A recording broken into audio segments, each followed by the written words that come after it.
नमस्कार, मैं हूं श्री नारायण तिवारी और आप देख रहे हैं नेशनल न्यूज। आज चर्चा पूर्व गृह मंत्री अनिल देशमुख की गिरफ्तारी और मुंबई के पूर्व कमिश्नर परमबीर सिंह की फरारी पर है। मुंबई पुलिस इतनी अच्छी पुलिस कहलाती है जिसकी तुलना स्कॉटलैंड यार्ड पुलिस से की जाती है। वह पुलिस अपने कमिश्नर को नहीं ढूंढ पा रही है। इससे अधिक शर्म की बात और क्या हो सकती है।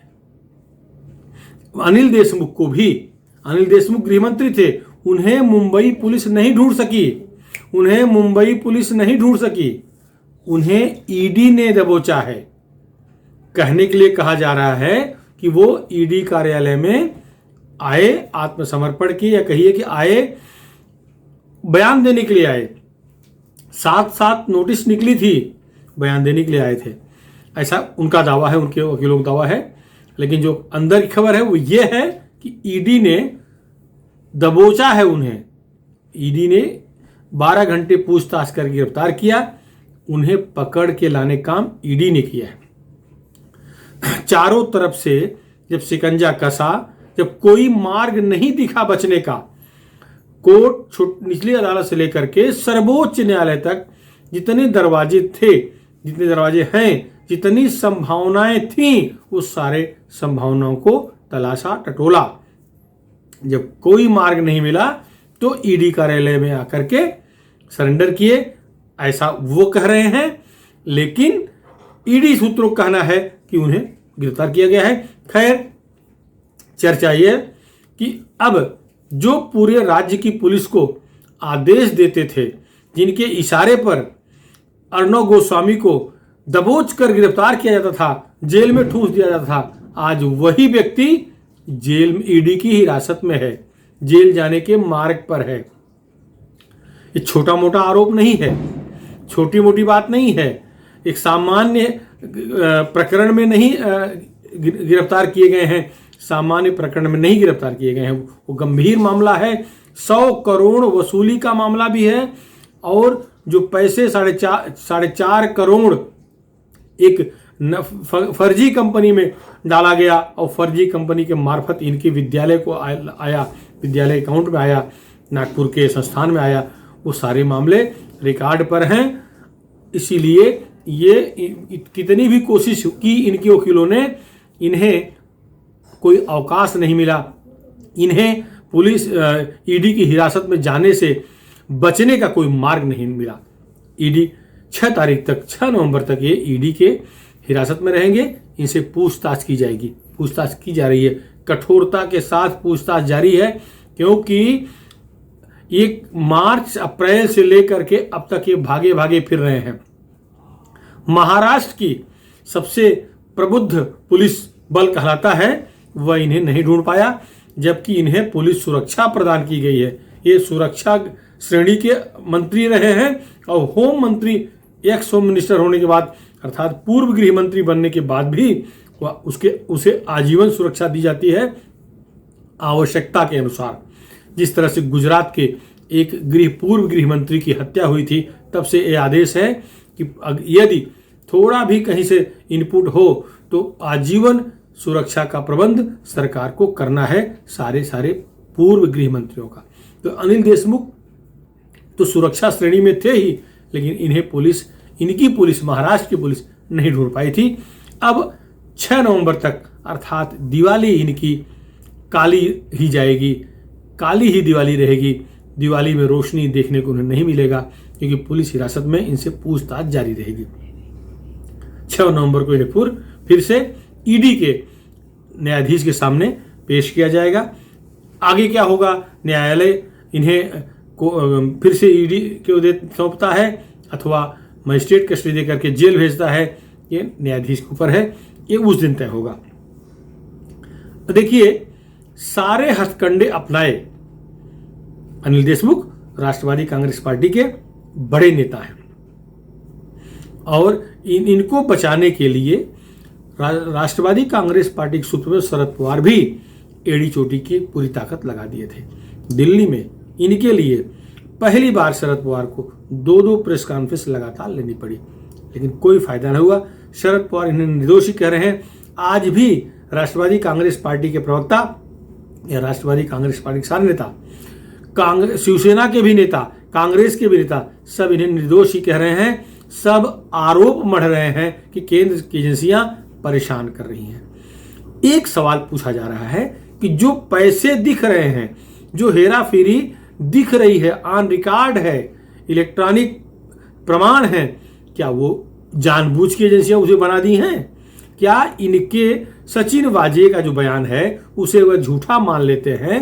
तो वो जो पैसा जिस तारीख को सचिन वाजे ने कहा कि 4.5 करोड़ दिया, उसके बाद दिल्ली में जमा होना पैसा इनके दोनों सहयोगियों के मार्फत, फिर फ्रॉड कंपनी के मार्फत इनकी संस्था के पास चले आना पैसा, क्या ये सब भी फ्रॉड है? क्या वाजे झूठ बोल रहा होगा? वाजे से 100 करोड़ का टारगेट दिए थे ये, यदि इसमें तथ्य नहीं है, जैसा कि कमिश्नर परमबीर सिंह ने आरोप लगाया है, तो ये जो पैसे का रिकॉर्ड दिख गया है, क्या वो भी झूठा है? रश्मि शुक्ला आईपीएस अधिकारी, सीनियर आईपीएस अधिकारी हैं, जो उन्होंने फोन टेप किया था, जो उन्होंने इंटरसेप्ट किया था दलालों का, क्या वो झूठा है? उल्टा इनके कार्यकाल में उन दलालों पर कार्रवाई करने के बजाय रश्मि शुक्ला को ही प्रताड़ित करना शुरू किया गया। इतना तंग किया गया कि रश्मि शुक्ला केंद्र से अनुरोध करके केंद्र की सेवा में चली गई। उनका रिटायरमेंट 2 साल है। ये गिरफ्तार करना चाह रहे थे। आज जो गिरफ्तार हैं, ये रश्मि शुक्ला को भी गिरफ्तार करना चाह रहे थे जी। ये इन्हीं के आदेश पर रोज ये प्रवचन देते थे मीडिया के सामने। अर्नब गोस्वामी के साथ बदतमीजियां हुई थी। यही एपीआई सचिन वाजे, नराधम सचिन वाजे ने अर्नब गोस्वामी के साथ बदतमीजी की थी, उनके साथ मारपीट की थी। परमबीर सिंह के आदेश पर हुआ था, ऐसा अर्नब गोस्वामी लगातार कहते रहे। अनिल देशमुख, परमबीर सिंह, सचिन वाजे, तीनों ने उस पत्रकार को, अर्नब को सताया था। आज तीनों जेल में है। परमबीर सिंह नहीं गिरफ्तार हुआ है, इसलिए कह लीजिए जेल से बाहर है, लेकिन उसके ऊपर जिस तरह की धाराएं लगी हैं, वो मिलते ही जेल में ही जाएगा, जेल में ही सड़ेगा। अनिल देशमुख ईडी की हिरासत में है।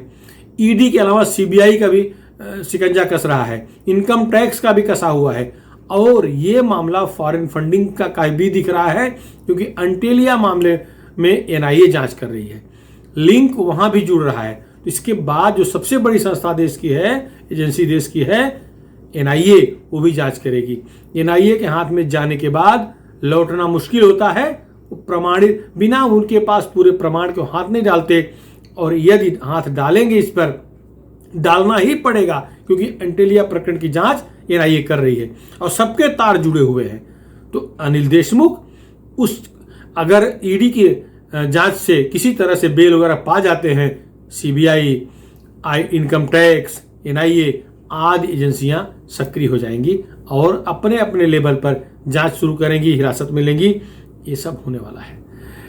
मामला यह है कि वह व्यक्ति जिसको लोग सैल्यूट करते थे, वह व्यक्ति जिसको पुलिस प्रशासन सैल्यूट करता था, आज पुलिस प्रशासन के हिरासत में है। समय की गति कोई कह नहीं सकता, समय क्या नहीं करवाता, ये उसका सबसे ज्यादा जीता जाता उदाहरण यह है। एनसीपी पर लगता है शनि महाराज की 7.5 चल रही है। एनसीपी के अधिकांश मंत्री किसी न किसी संकट में है। शरद पवार जी की अजीत पवार, उनकी माताजी अर्थात शरद पवार जी की भाभी, अजीत पवार की पत्नी, अजीत पवार का बेटा, अजीत पवार की बहन, अजीत पवार के परिवार के लगभग सारे लोग किसी न किसी प्रकरण में फंसे हुए हैं। इनकम टैक्स, ईडी आदि जांच शुरू है। 1000 करोड़ से अधिक की संपत्ति को जब्त करने की कार्रवाई इनकम टैक्स ने शुरू कर दी है। 1000 करोड़ से अधिक की संपत्ति की पिछले कई महीने से इनकम टैक्स व ईडी अपने अपने स्तर पर अजीत पवार व उनके परिवार पर नजर रखे हुए था और छापे मारे हैं। छापे में बहुत सारे प्रमाण मिले हैं। अब अजीत पवार के परिवार से जुड़ा 5 मामला जिसको इनकम टैक्स ने जब्त करने की प्रक्रिया शुरू कर दी है। वो एक है जरंडेश्वर साखर कारखाना, चीनी मिल, जो 600 करोड़ की संपत्ति उसकी है। दूसरा दक्षिणी दिल्ली में एक बंगला है करीब 20 करोड़ का, वो है। तीसरा दक्षिण मुंबई में निर्मल अपार्टमेंट में ऑफिस है इनके बेटे पार्थ पवार का, वो है। गोवा में एक बड़ा रिसॉर्ट है जिसकी कीमत 50 करोड़ बताया गया है। और महाराष्ट्र के विभिन्न इलाकों में खेती योग्य अथवा इंडस्ट्री योग्य जमीन है इनके परिवार की, जिसकी कीमत लगभग 500 करोड़ बताई गई है। लगभग 1300-1400 करोड़ की संपत्ति जब्त करने की प्रक्रिया शुरू हो गई है, लगभग जब्त हो गई है ऐसा मान के चलिए।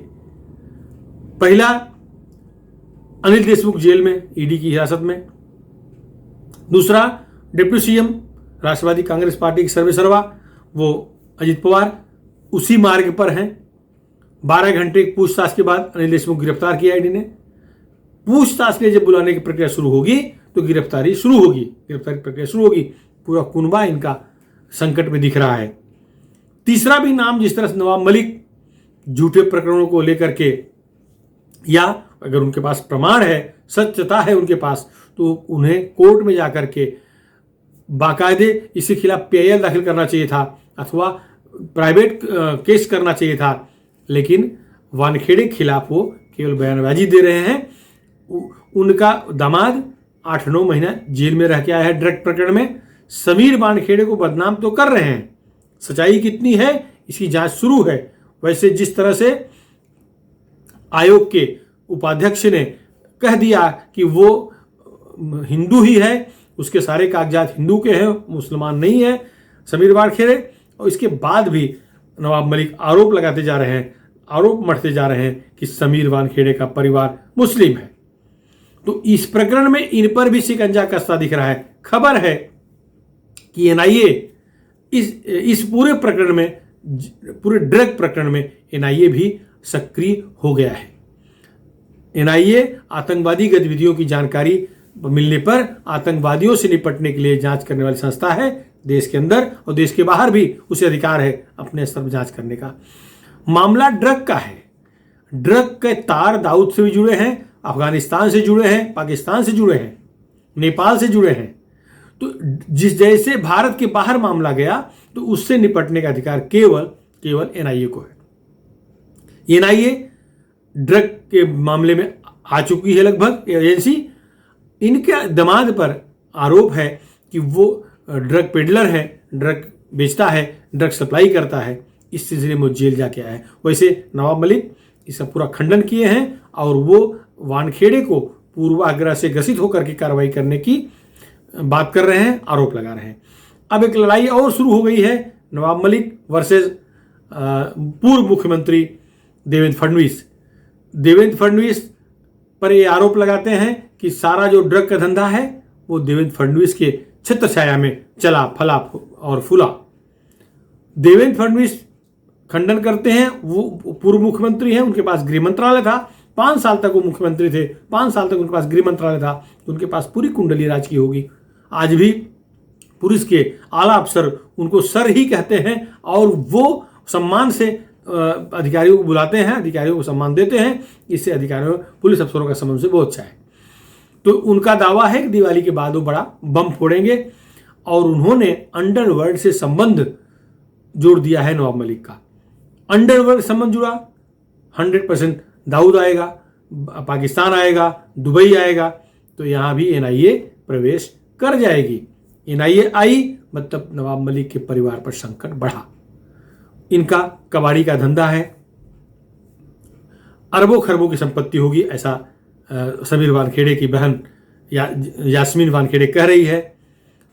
और ये खैर खंडन कर रहे हैं, ये कहते हैं कि मैं 60-65 साल से मुंबई में हूँ, मुंबई में पैदा हुआ, अभी मेरे ऊपर कोई अंडरवर्ल्ड से संबंध रखने का आरोप नहीं लगा है।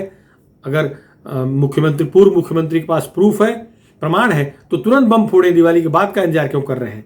खैर ये मामला बढ़ा, मतलब तीसरा नेता राष्ट्रवादी कांग्रेस पार्टी का संकट में जो दिख रहा है वो नवाब मलिक दिख रहे हैं। इसके पहले छगन भुजबल जेल की यात्रा करके आए हैं। शरद पवार जी की मेहरबानी, वो मंत्री हैं, लंबे समय तक जेल में रहे हैं आर्थिक हेराफेरी घोटाले के मामले में। 40,000 करोड़ का जो सिंचन घोटाला है, सिंचाई घोटाला है, वो प्रकरण पुराना चल ही रहा है, वो शांत नहीं हुआ है। तो एनसीपी के बहुत सारे नेता घोटालों में फंसते, उलझते, अटकते, गिरते दिख रहे हैं। अब एक ही रास्ता है कि सीधा सीधा आरोप लगाया जाए कि केंद्र सरकार बदले की भावना से जांच कर रही है। अरे भाई, अगर बदले की भावना से जांच कर रही केंद्र सरकार तो न्यायपालिका तो है। यदि कोई प्रमाण नहीं होगा तो न्यायपालिका निर्दोष छोड़ेगी। अगर न्यायपालिका से भी निर्दोष नहीं छूट रहे लोग, मतलब प्रमाण है, मतलब गड़बड़ी कुछ है। बिना आग धुआं नहीं निकलेगा। आग तो है, धुआं निकल रहा है, मतलब आग है। कितना हो सकता है, उसकी मात्रा कम अधिक हो सकती है। केंद्रीय जांच एजेंसियां लक्ष्य बना रही हैं, टारगेट कर रही हैं महाराष्ट्र सरकार गिराने की।